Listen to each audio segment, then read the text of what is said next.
사랑, 기쁨, 소망, 평화를 나타내고 있어요. 소망, 사랑, 그리고 기쁨과 평화. 그리고 가운데 있는 하얀색 조는 예수님을 상징하고 있습니다. 소망의 빛, 사랑의 빛, 기쁨의 빛, 그리고 무엇보다도 평화와 예수 그리스도의 빛이 여러분들과 여러분 가정과 여러분들 속한 모든 곳에 함께 하시길 주님의 이름으로 축원합니다. 대강절의 뜻은 오심 또는 이 방문의 라틴어 아드벤투스를 기원하고 있습니다. 그래서 영어로 대강절을 애드벤트라고 하는 이유가 거기에 있어요. 이 기간은 그리스도의 오심을 기다리고 있는 거예요. 아기 예수께서 오실 때까지 이 기간을 어떻게 보낼 것인가가 우리에게 중요한 부분으로 있습니다. 이 대강절 기간은 그냥 아기 예수만을 기다리는 크리스마스만 생각하는 것이 아니라 앞으로 또 오실 재림의 주님을 기다리는 기간이기도 하는 것입니다. 대강절 핵심 메시지는 오실 메시아를 보내주시겠다고 약속한 그 약속의 성취이기도 한 것이에요. 다시 말해서 하나님이 메시아를 보내주시겠다고 하고 그 약속하신 그 약속이 이루어졌다라는 데 핵심이 있는 것입니다. 성경은 약속을 지키려는 하나님과 어떻게 해서든 그 약속을 어그러뜨리고 깨뜨리고 사람들이 그 약속을 믿지 않게 하려는 사탄 마귀의 어떤 그 싸움이기도 한 것이에요. 교회는 다시 오실 주님의 그 기다림을 약속을 지키는 사람들의 모임이기도 합니다. 현대 교회의 문제는 다시 오실 주님에 대한 믿음이 약해졌기 때문에 점점 문제가 생기는 걸로 봅니다. 주님이 오신다라는 생각을 하고 있지 않고 있다라는 것이에요. 말씀드린 대로 대강절은 오실 메시아에 대한 약속이 성취되는 것입니다. 우리 14절에 보면은 그 구체적인 의미를 다시 한번 볼 수 있습니다. 다시 한번 읽겠습니다. 여호와의 말씀이니라. 보라, 내가 이스라엘 집과 유다 집에 대하여 일러준 선한 말을 성취할 날이 이르리라. 이 말씀은 예레미야 23장 5절에서 6절에 하신 말씀에 근거합니다. 우리 같이 한번 좀 길지만 읽겠습니다. 여호와의 말씀이니라. 보라, 때가 이르리니 내가 다윗에게 한 의로운 가지를 일으킬 것이라. 그가 왕이 되어 지혜롭게 다스리며 세상에서 정의와 공의를 행할 것이며 그날에 유다는 구원을 얻겠고 이스라엘은 평안히 살 것이며 그 이름은 여호와 우리의 공의라 일컬음을 받으리라. 기대하고 있었어요. 메시아가 올 것이다라는 것. 그런데 이 기대와 약속은 그냥 평상시에 일어난 것이 아닙니다. 평안할 때 메시아가 올 것이다가 아니라 다 망해가는, 희망이 전혀 보이지 않는 그 유대 땅의 현실 속에서 이 예언이 주어진 것이에요. 여러분 아시는 대로 예레미야는 이제 남유다가 다 망해가는 그때 예언을 하고 있었습니다. 하나님이 평안할 때 이거 좋다 이러면은 사람들이 믿을 수 있지만 지금 국군이 다 기울어가는 그때에 이와 같이 메시아가 올 것이다 라고 하는 것에 사람들은 회의를 가질 수밖에 없어요. 특히 다윗의 그 자손이 이런 어마어마한 메시아로서 오실 것이라고 하는 것에 대해서는 더더욱 의문을 가질 수밖에 없었습니다. 왜냐하면은 이제 남유다 그 왕가는 몰락해 가고 있기 때문에 그래요. 그럼에도 불구하고 하나님의 약속은 절대로 변함이 없다라는 거예요. 하나님은 거짓말을 할 수 없으신 분이에요. 신실한 분이에요. 약속한 것을 반드시 이루시는 분인 것이에요. 단지 그 시기와 그 때를 우리는 알 수 없다라는데 우리의 고민이 있는 것이에요. 사람들은 지금 기도하면은 자판기처럼 바로 될 것을 기대하고 있어요. 그러나 내 때가 아니라 그 이후에도 하나님은 반드시 약속한 것을 이루어 주시는 분인 줄 믿으시기 바랍니다. 실제로 예레미야의 이 예언이 500년이 지난 이후에 그리스도께서 오시게 되는 것입니다. 하나님께서 절대로 거짓말을 하지 않으시기에 약속은 불변한다라는 것입니다. 오늘 말씀이 메시아에 대한 말씀이에요. 구약은 오실 메시아에 대한 말씀입니다. 신약 성경은 오신 메시아 그리고 다시 재림하실 메시아에 대한 말씀인 것이에요. 이것을 성전으로 환원해서 보면은 구약은 성전을 준비하는 그 책이라면은 신약은 성전 대신 예수께서 오셔서 이 성전을 이루신 것입니다. 율법을 생각하면은 구약은 율법을 주지만 신약은 그 율법을 완성한 예수께서 오신 것입니다. 신랑으로 따지면은 구약은 신랑을 기다리는 것이라면은 신약은 이제 신랑 대신 예수께서 이 땅에 오신 것을 우리는 보게 되는 것이에요. 그래서 천국 혼인 잔치에 신부된 우리 그리고 교회가 신랑된 예수님과 혼례를 하게 되는 것입니다. 한 15년, 16년 정도 됐을 거예요. 제가 뉴저지 살 때 제 지인 동생, 제가 아는 분 동생 결혼식에 참석을 하게 됐어요. 신랑은 여기에서 태어난 2세 청년이고 신부는 이제 유학원 유학생이었어요. 교회에서 만나 이제 결혼을 하게 된 것이에요. 그래서 결혼식에 갔더니 이 신랑 집은 뉴저지에 오랫동안 살아가지고 자리 잡고 꽤 괜찮게 사는 집이었어요. 교회에서 예식을 하고 이제 그 피로연을 아주 근사한 그런 데 가서 이제 피로연을 합니다. 남편이 이제 신랑이 영어권이니까 다 모든 게 이제 사회자도 밴드도 다 영어권 사람들로 채워졌어요. 그런데 이제 문제가 생겼어요. 신부 가족이 결혼식 바로 전날 도착을 한 거예요. 한국에서 또 큰오빠는 다른 나라 주재원이어가지고 거기서 그래서 다들 정신이 없어요. 더더욱 큰 문제는 신부도 그렇고 모든 이 신부 가족들이 미국 결혼식을 어떻게 하는지 경험을 못 해봐가지고 그냥 신부 아버지한테 신부가 같이 춤춘다라는 것을 얘기를 안 한 거예요. 드디어 이제 그 하이라이트 신부와 신부 아버지의 그 춤추는 시간이 된 거예요. 다들 거기서 막 울기도 하고 그러잖아요. 이 사회자가 멋있게 소개를 해요. 신부하고 이제 신부 아버지가 춤을 춥니다.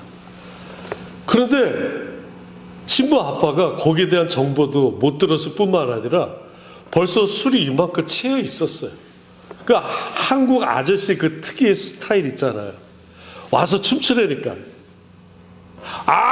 됐어 분위기가 갑자기 얼음장이 된 거예요.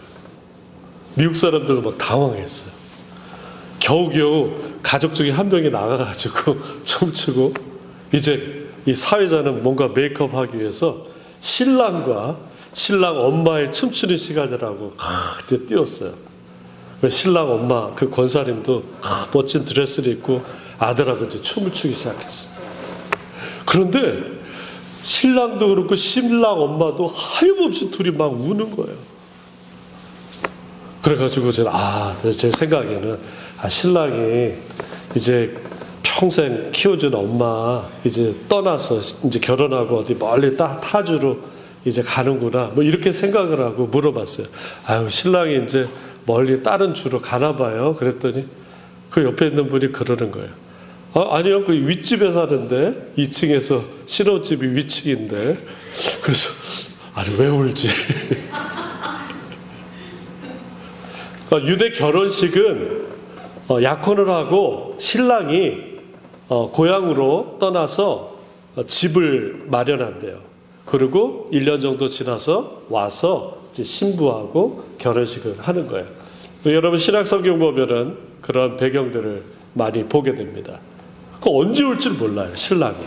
지금처럼 뭐 셀폰으로 어제 가고 있어요. 뭐 거의 도착했어요가 아니에요. 그리고 결혼식이 밤에 있기 때문에 등불을 밝혀서 기다려야 되는 것이에요. 예수님께서 언제 오실지를 우리는 알지 못하고 있습니다. 그런데 지금 교회들은 예수님이 언제 오실 것에 대한 기대뿐만 아니라 아예 생각을 못하고 있는 것 같아요. 지금 있는 상황, 지금 있는 조직, 지금 있는 체제 유지하기 위해서 급급하고 있는 것입니다. 이단들이 그래서 정확한 시간을 알려줌으로 사람들을 유혹해요. 야, 이때 주님이 오신단다. 지금 오신 우리의 교주가 주님이시다라고 사람들을 미혹합니다. 그러나 주님을 기다리지 못하고 사람들은 배교해요. 혹은 이단에 빠져요. 혹은 우상, 숭배로 빠질 때가 있어요. 그러면서 이 사람들은 노래를 불러요. 기다리다 지쳤어요. 땡벌 땡벌. 너무 기다리기가 힘들어요. 우리끼리 그냥 하면 돼요.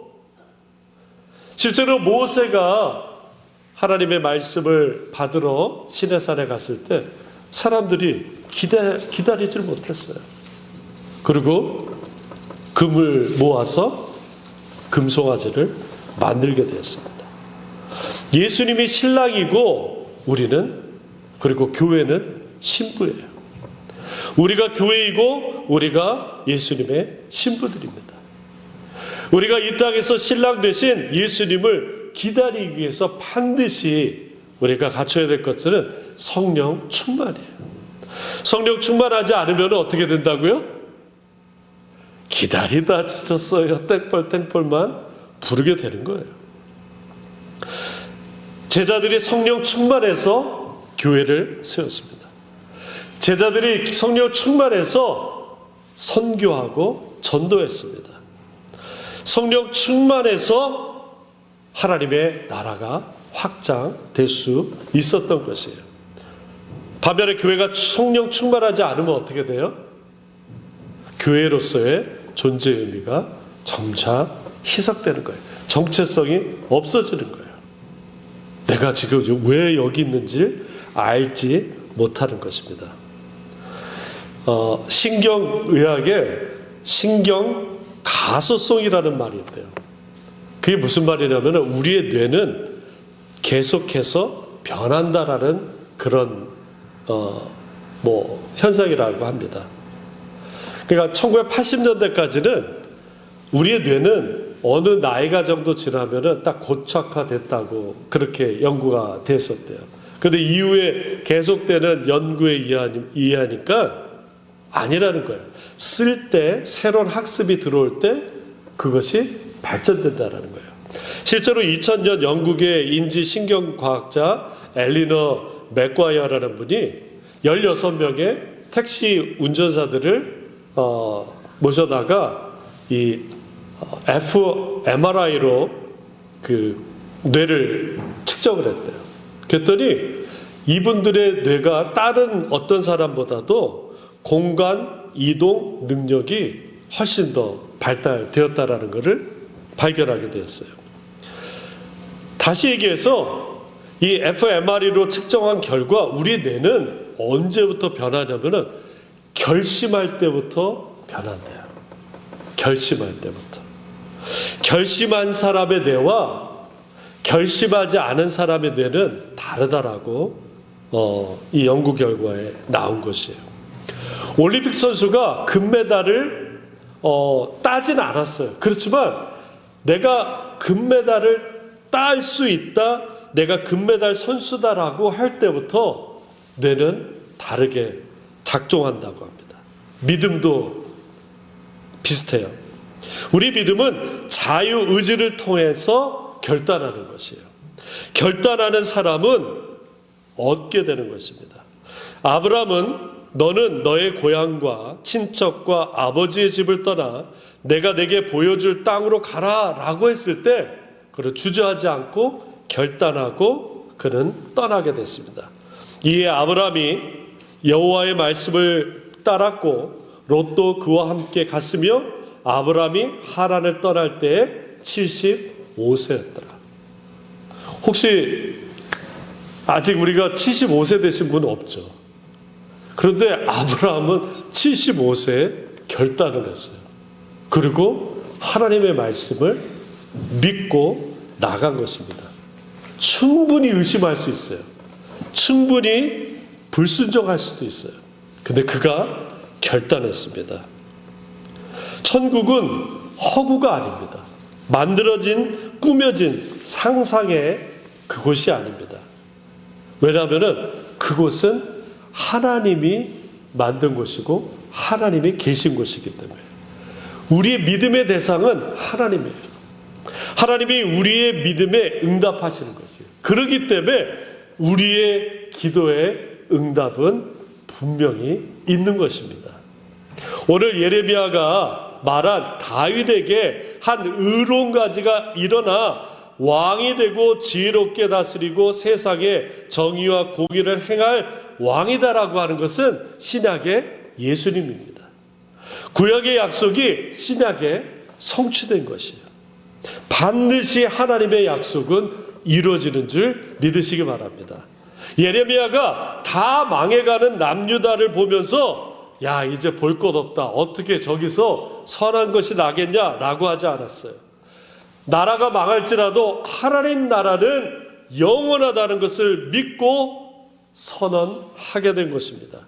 하나님이 주신 말씀은 반드시 성취되기 때문에 그래요. 얼마 전 성경에 읽는데 시편 114편이 저한테 훅 들어왔어요. 2절 말씀을 같이 한번 읽어볼까요? 시작. 유다는 여호와의 성소가 되고 이스라엘은 그의 영토가 되었도다. 아무렇지도 않으세요? 유다는 여호와의 성소가 되었다는 거예요. 그리고 이스라엘은 그의 영토가 되었다는 거예요. 유다와 이스라엘은 무엇이었습니까? 애굽의 종이었어요. 이집트의 종이었어요.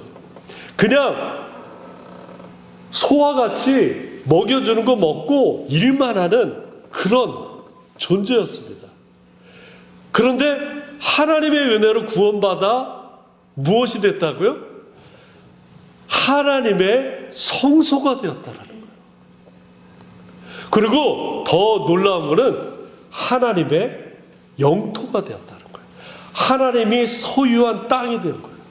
하나님이 갖고 있는 영역이 된 것이에요. 우리가 예수 그리스도의 보혈의 피로 죄사함 받아 이제 우리가 하나님의 거룩한 성전이 되었다는 거예요. 하나님의 거룩한 교회가 된 것입니다. 그리스도 예수 그리스도의 보혈로 말미암아 우리가 죄사함 받아 우리가 하나님의 거룩한 땅이 되었다는 거예요. 하나님의 소유의 땅이 되었다는 거예요. 하나님의 것이 되었다는 것이에요. 사탄 마귀의 영역에 손잡아 있던 그 쇠사슬에 묶여 있던 그 존재들이 이제 예수 그리스도의 보혈의 피로 죄사함 받아 하나님의 거룩한 교회가 되고 하나님의 거룩한 땅이 되었다라는 것입니다. 그런데 더 놀라운 사실이 3절에 나와요. 같이 한번 볼까요? 바다가 보고 도망하며 요단은 물러갔다라는 거예요. 하나님의 소유, 하나님의 땅, 하나님의 성전인 사람들에게 더 이상 바다가 혼란한 것이 도망갔다라는 거예요. 요단이 물러갔다라는 거예요. 불가능해 보이는 것이 이제 가능해 됩니다. 왜 바다가 도망가고 요단이 물러갔습니까? 하나님의 성소이기 때문에, 하나님의 영토이기 때문에. 하나님의 성소를 왜 범접하지 못합니까? 그 안에 하나님이 거하시기 때문에 그래요. 그 안에 하나님이 계시기 때문에 그렇습니다. 요단이 왜 물러갑니까? 하나님의 땅이기 때문에 그래요. 우리 따라합시다. 나는 하나님의 거룩한 성소입니다. 내가 이거 이름을 오늘부터 우리 다 같이 같은 이름으로 둘 중에 하나만 선택하세요. 예? 김성소 아니면은 김영토. 저도 영이 들어가니까 관을 빼야 되겠어요. 관이 별로 안 좋잖아. 관. 예? 아니면 좀 한자 써가지고 성지를 붙든가. 하나님이 계신 땅이니까 어떻게 거기에 범접을 합니까? 우리는 하나님의 거룩한 땅이에요. 하나님의 소유된 백성이에요. 하나님의 거룩한 성전인 것을 여러분 믿으시기 바랍니다. 죄의 사슬이 끊어지고 흑암의 권세가 물러가고 죽음이 물러가는 것이 예수 그리스도의 보혈의 피로 우리를 하나님 성전 삼고 하나님의 땅을 영토 삼은 줄 믿으시기 바랍니다. 우리 안에 하나님이 계세요. 우리 안에 하나님의 소유된 백성이 있는 것입니다. 말씀을 정리합니다. 오늘부터 대강절이 시작돼요. 이 땅에 아기 예수께서 오심을 기다리는 기다립니다. 요한복음 1장 11절에 말씀이 육신이 되어 자기 땅에 왔음을 알려주세요. 그러나 불행하게도 그 백성들이 자기 백성들이 영접하지 않았다 탄식하고 있습니다. 하나님께서 다윗에게 한 의로운 가지가 일어나 왕이 되고 지혜롭게 다스리며 세상에서 정의와 공의를 행할 왕을 세우겠다고 약속하고 계세요. 그 약속은 반드시 성취되는 것입니다. 예수님께서 다윗의 의로운 가지로 새로 일으킨 예수 그리스도를 우리가 믿고 따를 때 우리는 하나님의 성소가 되고 하나님의 영토가 되는 줄 믿으시기 바랍니다. 오늘 이 시간 말씀 기억하면서 함께 기도하겠습니다.